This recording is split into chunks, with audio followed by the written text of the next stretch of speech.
दीन अस्त हुसैन, थोड़ा सब मेरे साथ हम कलाम हो जाए, दीन अस्त हुसैन। अच्छा, गुफ्तगू में जब कोई शख्स मुश्किल बात करे या यूं कह लीजिए किसी के लिए काबिल कबूल ना हो तो वो फिर थोड़ा सा आसान करता है। वो कहता है एक्सप्लेन करना चाह रहा हूं। जब ख्वाजा ने कहा दीन अस्त हुसैन तो दुनिया हिल गई।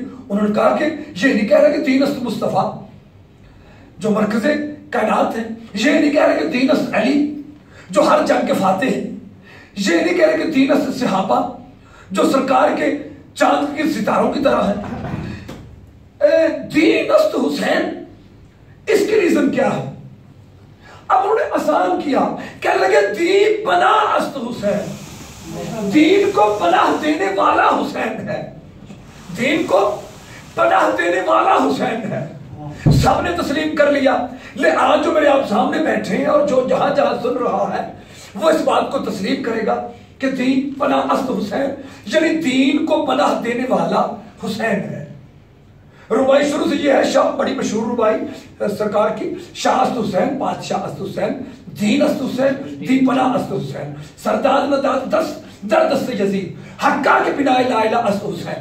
मैं बस एक लफ्ज पर कहूंगा, दीन पनाह अस्त हुसैन, दीन को पनाह देने वाला हुसैन है। मैं हसन जैदी साहब बैठे हैं, साहब आप बैठे हैं, आपका ताल्लुक है पूरे मुआशरे से, सोशल मीडिया से आपका ताल्लुक है। पनाह कब ली जाती है? जब कोई खतरा हो। पनाह कब ली जाती है? जब कोई खतरा हो। अब ख्वाजा मोइनुद्दीन ने फरमा दिया कि दीन को पनाह देने वाला हुसैन है। मैं पूछना चाहता हूं दीन को खतरा किससे था? जब पनाह दे रहा है हुसैन दीन को खतरा किससे? तो हर कोई कहेगा कि दीन को खतरा यजीद से। अच्छा, अब फिर तय हो गया, दीन को पनाह देने वाला हुसैन, दीन पर हमला करने वाला यजीद। आज की गुफ्तगू में एक बहुत बड़ा मैसेज मैं पेश करना चाह रहा हूं जो पूरी दुनिया तक चला जाए तो मैं समझता हूं कि इत्तेहाद उम्मत हो जाएगा, इख्तिलाफ खत्म हो जाएंगे। ये मजहबी इख्तिलाफात, ये फिरका वारियत, ये बहुत जो हलचल है, मैं समझता हूं कि अगर इस जुमले पर दिल से असर ले लिया गया तो फिरके खत्म होते नजर आते हैं। फिर जुमला कह रहा हूं, दीन को पनाह देने वाला हुसैन, दीन पर हमला करने वाला यजीद।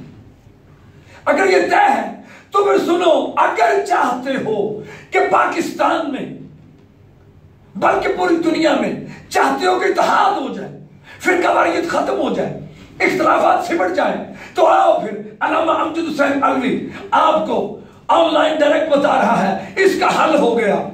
ये जो मदरसे के बाहर लिखा होता है जामिया अशरफिया, जामिया अल मुंतजर, जामिया फलां अहले सुन्नत, जामिया फलां अहले हदीस, जामिया फलां फिकाह जाफरिया, मस्जिद अहले सुन्नत, मस्जिद अहले हदीस, मस्जिद अहले तशरीह, ये सारे टाइटल, सारे बोर्ड खत्म कर दो।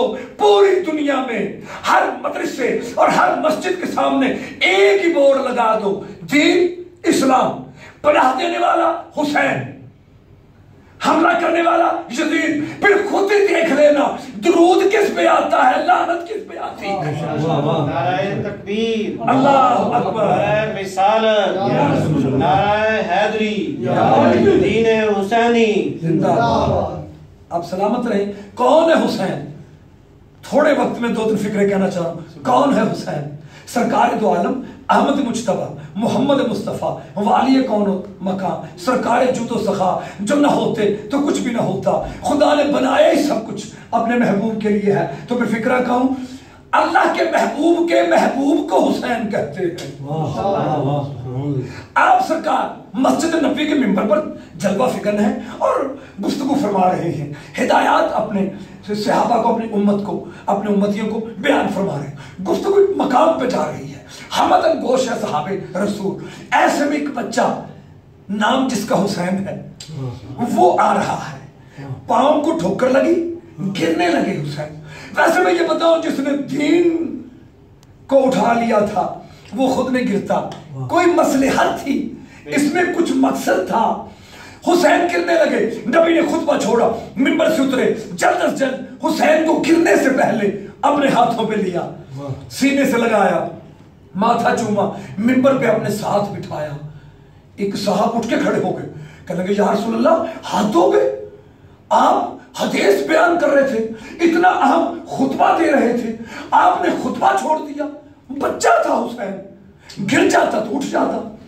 हुसैन बच्चा था, गिर जाता तो उठ जाता, आपने खुतबा छोड़ दिया, इतना अहम। हुसैन बार बार कह रहे, हुसैन बच्चा था, गिर जाता तो उठ जाता। बस मेरे नबी को जोश आया, आपने कहा खामोश, जो मैं बयान कर रहा था, जो मैं पढ़ रहा था हदीस थी, जो गिर रहा था कुरान था। वाह वाह वाह वाह वाह। जो पढ़ रहा था हदीस थी, जो गिर रहा था कुरान था। खुदा की कसम, मैं आपको ये बात, ये जुमला कर देना चाह रहा हूं कि ये वो शहनशाह हुसैन है जिसने नबी पाक की जुबान चूस के परवरिश पाई, यानी माँ का शीर नहीं पिया, जुबान रिसालत को चूस के हुसैन का जिस्म बना, हुसैन का वजूद बना। तो फिर जो जुबान रिसालत को चूस के पला है, फिर वो कैसा होता और कैसा हुआ। खुदा की कसम है, जो कहना चाह रहा हूं आज की इस गुफ्तगू में, वो है इत्तेहाद उम्मत। और आप खुदा की कसम, जब भी किसी बाज़मीर इंसान को देखें तो बात हुसैन की करता है। आज के जदीद दौर में लोग यजीद की हिमायत में भी उठ खड़े हुए।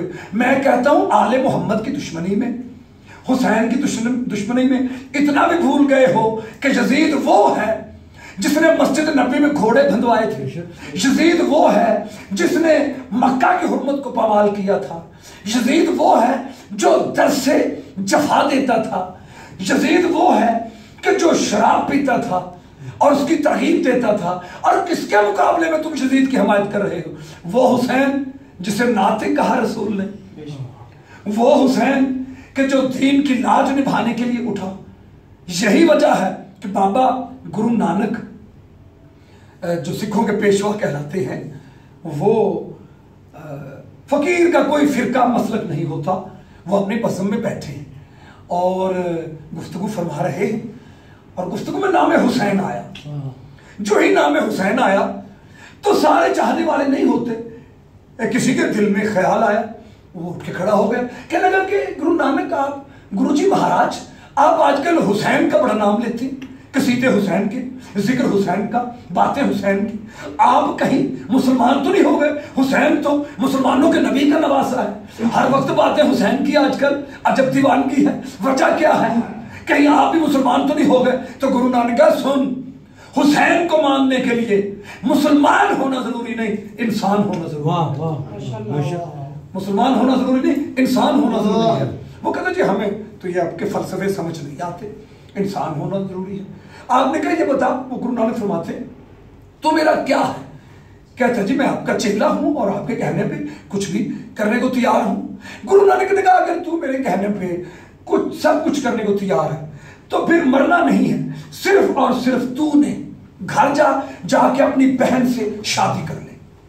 ओ, उस सिख साहब का जिस्म लड़ने लग पड़ा, कहने लगा लाख हम गुनाहगार से, दुनियादार से, लेकिन बहन से शादी नहीं कर सकता। गुरु नानक ने कहा मैं हुक्म दे, क्यों नहीं? कहता मैं आपके कहने में आग में छलांग लगा के जल के मर सकता हूं, लेकिन शादी नहीं कर सकता बहन से। गुरु नानक ने फिर इस्तफसार किया, क्यों? कहता इसलिए कि मेरा ज़मीर नहीं मानता। बस जब ये कहा तो गुरु नानक ने कहा यही सुनना चाहता था। वो जो तेरे अंदर ज़मीर बोलता है ना कि बहन बहन है, माँ माँ है, उसी ज़मीर को हुसैन कहता है। वाह वाह वाह वाह, उसी ज़मीर को हुसैन कहता है। खुदा की कसम, लोग वीरानों से शहरों में आते हैं, लोग वीरानों से, बस 5 मिनट की गुफ्तगू बाकी है, लोग वीरानों से शहरों में आते हैं कि वहां रौनक है, हम रौनक में जाएं, सहूलियात में जाएं। सोचो तो सही, जो शहरों को छोड़ के एक वीरान सहरा को आबाद करता है, और 2 ही कायनात में मोहल्ला है, एक अर्श मोहल्ला है, एक करबला मोहल्ला है। अर्श मोहल्ला तब हुआ जब खुदा ने इसी हुसैन के नाना को बुलाया, कहा मुस्तफा आजा, मेरा अर्श अर्श है, तू आके मोहल्ला हो जाए। रसूल पहुंचे तो मोहल्ला हो गया, करबला वीरान सहरा था, हुसैन पहुंचे तो करबला मोहल्ला हो गया। और मैं आज जहां एक बात इस मुनासबत से कहना चाह रहा हूं, ये वो हुसैन है कि ईद कल है और कहने लगे हसनैन कि अम्मा हमारे कपड़े नहीं हैं, हम बाजार में गए तो लोग शॉपिंग कर रहे हैं और बच्चों के पास कपड़े हैं नए जो कल पहनेंगे, माँ हम क्या पहनेंगे, नए कपड़े कहाँ से पहनेंगे। तो रसूल की बतूल बेटी की जुबान से निकला कि बेटा आपके कपड़े दर्जी के पास हैं। बच्चों को जरा समझाने के लिए खुदा ने सुना, कहा मेरी कमीज खास मेरे महबूब की बेटी से मेरी बेटी के मुंह से निकला है, तो जबरील चाहा जन्नत से हसीन लिबास ले जा, पैरहन ले जा, पोशाकें ले जा, और जाके ये ना कहना कि मैं जन्नत का, मैं फरिश्तों का सरदार जबरील आया हूं, मैं वही लेके आने वाला आया हूं, बाकी दस्तक दे के कहना आना खयातुल हसनैन, मैं तो हसनैन का दर्जी हूं, मैं तो हसनैन का दर्जी हूं। तो यहां मैं एक फिक्रा कहना चाह रहा हूं जो इससे पहले लोगों की समातों से नहीं गुजरा होगा। कुछ तो पर्ल आई टीवी से कोई नई बात तो हो जो लोगों की फिक्र का मरकज बने। तो मैं ये हसन जैद साहब और अली रजा जैद साहब बुजुर्ग तशरीफ रखते हैं और भाई एहसन भाई बैठे और आप साहब बैठे हैं, मौला आपका चल के आना कबूल फरमाए और असलम साहब के ये मजलिस से अजाब बपा करना अपने, हाँ, और इसको पूरा इस तरह चलाना, मैं समझता हूँ ये बहुत बड़ी खिदमत है। सोशल मीडिया से जहां दुनिया बहुत सी बुराइयां फैला रही है, वहां नबी का जिक्र, नबी की आल का जिक्र जिन जिन कानों तक पहुंचेगा, जिन जिन कुलूब में उतरेगा, उसका सवाब यकीन आपके नामा अमाल में और आपके आवाजदाद के मौला मगफरत फरमाए इस जिक्र के सदके में और कबूल फरमाए। बस ये फिक्रा मैं जो कहना चाह रहा हूं, मुझे पूरी दुनिया को चैलेंज, मुझे चूंकि इस चैनल के जरिए बात पूरी दुनिया में जा रही है, इसलिए पूरी दुनिया को मेरा चैलेंज है, मुझे बताया जाए नबी पाक का दर्जी कौन था, यानी वो रसूल कि जिसकी जिंदगी की सीरत पाक की छोटी छोटी बातें जो है, ये आखिरी मेरे जुमले हैं, वो सीरत की किताबों की जीनत बनी। सरकार का बचपना सीरत की किताबों में, सरकार की जवानी सीरत की किताबों में, सरकार का बुढ़ापा सीरत की किताबों में, आपकी जिंदगी का हर वाकया, मक्की जिंदगी, मदनी जिंदगी, मिराज का वाकया, सफर का वाकया, हज का वाकया, हत्ता के आप अगर गारे सौर के शिकम में जब हिजरत करी तो गारे सौर के शिकम में आप 3 दिन के लिए रुके, तो उसमें भी छोटे छोटे वाकयात भी सीरत निगारों ने लिखे। मसलन के गारे सौर क्या बंदर है तो एक मकड़े ने जाला बुना।